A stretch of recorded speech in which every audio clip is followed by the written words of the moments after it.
For USCFootball.com, I'm Keely Eure here with Dan Weber. Instant analysis of USC's Wednesday practice leading up to the UCLA game on Saturday. And there's a little wrinkle this week. We didn't mention it yesterday because it wasn't that big of a deal and we didn't want to start a frenzy.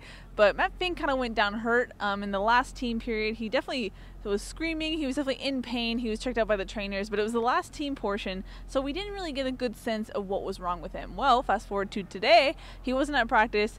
Helton didn't even really mention him. We had to ask, and then he said Matt Finke has a knee sprain, but he should be able to go for Saturday. So, God forbid something happens to Sam Darnold. What happened? Do you think Matt Finke will be ready? Who's that backup option? Yeah, I don't have any opinion on Matt Finke because you really didn't know if it was one of those where you get your knee bumped, and you got run into, rolled up on a little bit, and you see that happen a lot in practice. So you're thinking, he just got his, a knee bang. Well, when they tell you a knee sprain, now you're talking about a little, ligament, possible ligament issue, and those can go in so many different directions. You saw a lot of Sears today, Jack Sears. How would they go? Would that be a year where a chance of losing a red shirt for a kid for one game in a backup role? Would you go Jalen Green? Would you go with one of the walk-ons? Where is it in the game and all of that kind of thing? It's kind of it's just something interesting to think about. We don't know if we have to even think about it at all. He may be back tomorrow.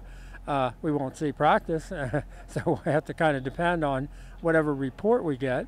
But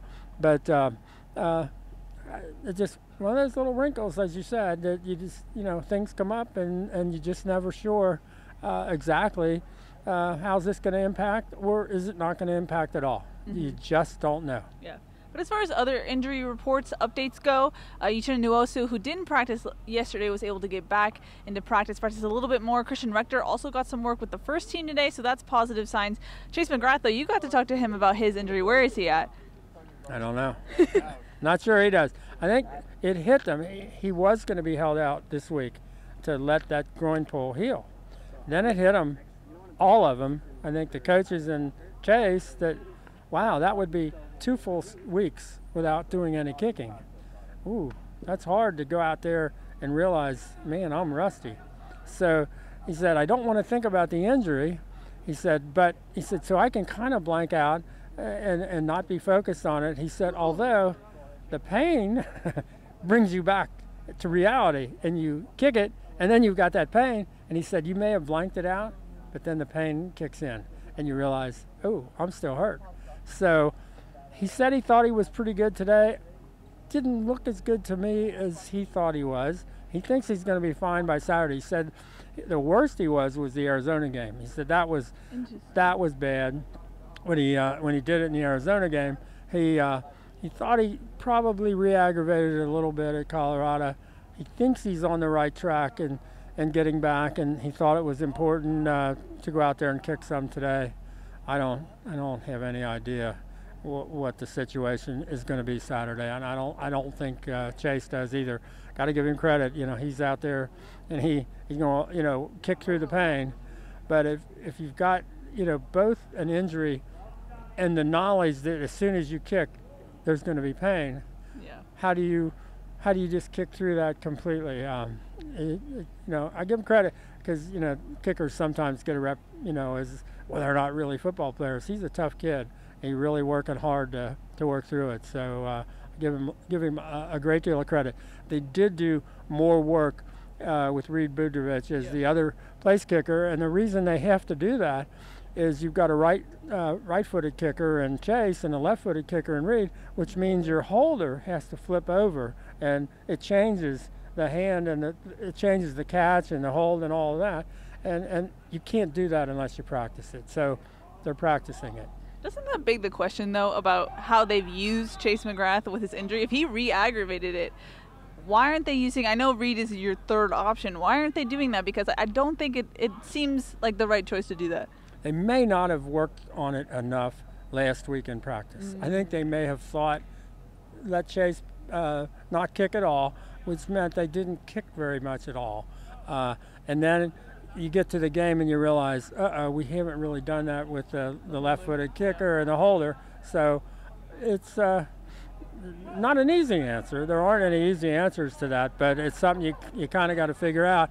And if you're hoping that by Saturday and game time he's going to be okay, if he's not, then, did you do enough to be able to go with your plan B? Well, facing UCLA means facing Josh Rosen, which a lot of players and coaches have said is the closest they'll get to facing an NFL-like quarterback, besides maybe Sam Darnold. But so how did the defense, we got to talk to them today, how did they prepare for a guy like Josh Rosen?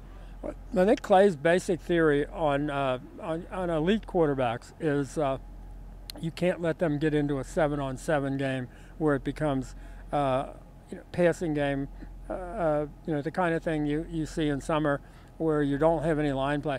I think Clay went back to what they did 2 years ago, and they got Josh off of his, where his comfort zone is and where he wanted to throw the ball. They got him off his spots, and you have to do that with the pass rush. So I think their, basic theory here is we've got to make him uncomfortable in the pocket. We've got to get him off his spots, and not let him make those throws, because Clay said, he's the kind of quarterback, he's not afraid to make any throw.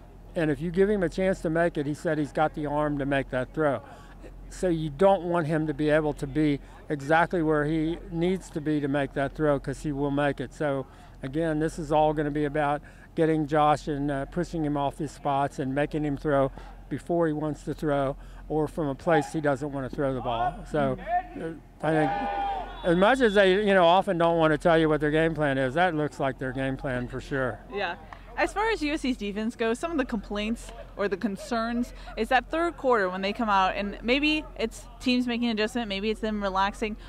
Chris Hawkins said that in the Colorado game, they just didn't want to get beat over top. They let things happen underneath. So is that necessarily the right strategy? Because it seems like they kind of give teams a little bit of a leeway to open that door. Yeah, I guess my basic question is, if it got you a 27-0 lead, how bad could it be?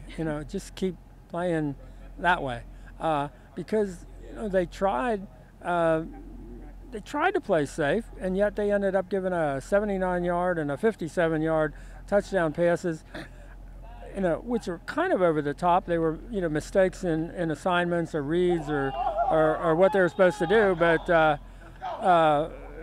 I'd have rather made them drive the ball, all that way against your regular defense. And I just don't think most USC teams that you've covered are just not built to play it safe. That just isn't, those aren't the kind of athletes you're getting here. You just kind of got to let them be themselves, and you got to let them go get them. And especially if you're shutting them out. I don't know that you back off and end up giving up 24 points. So it's I think it's a good point, by Chris that maybe that's what they were trying to do, but it didn't work out. Mm-hmm.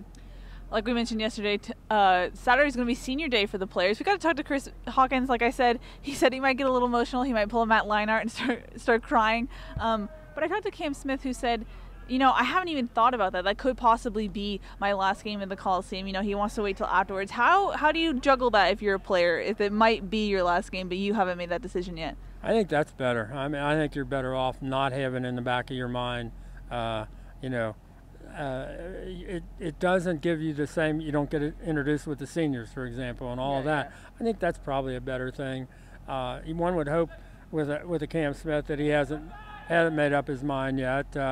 I'm talking to Malik Thornton, and you just think of Malik as a senior last whatever, but he redshirted, he's got his degree, and been playing this year as a grad student, and still has another year of eligibility. So he's going to get to play 2 years as a grad student. And he said no. He said I get to play another year.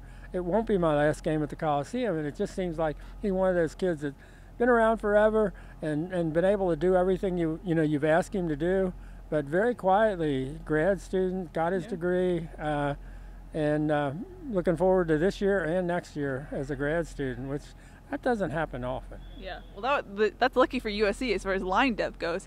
But as far as this game goes, how do you think it will go? I know a lot of people have been asking players, is it going to be a letdown? Is it kind of weird that it doesn't really count for anything? Pac-12 South or the Pac-12 championship game looming. How do you think they're going to handle it?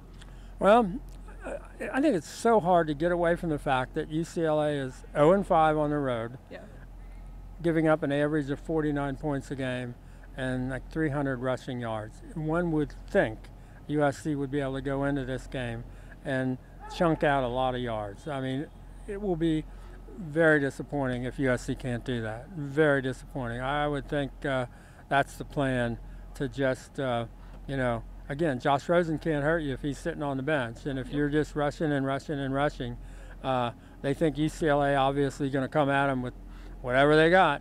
But, and they looked pretty good Saturday against Arizona State in winning that game. But what happens to them when they leave, the Rose Bowl is kind of hard to describe. But to go 0-5 and an average 49 points a game against kind of almost everybody, whoever they, it didn't matter whether it was a good team, bad team, they just gave you a lot of points. I think they high of 58 on the road. They just they're a completely different team away from the Rose Bowl. Yep. All right, that's going to wrap it up for UCLA Week. For Dan Weber, I'm Keely Eure. For more, check out USCfootball.com.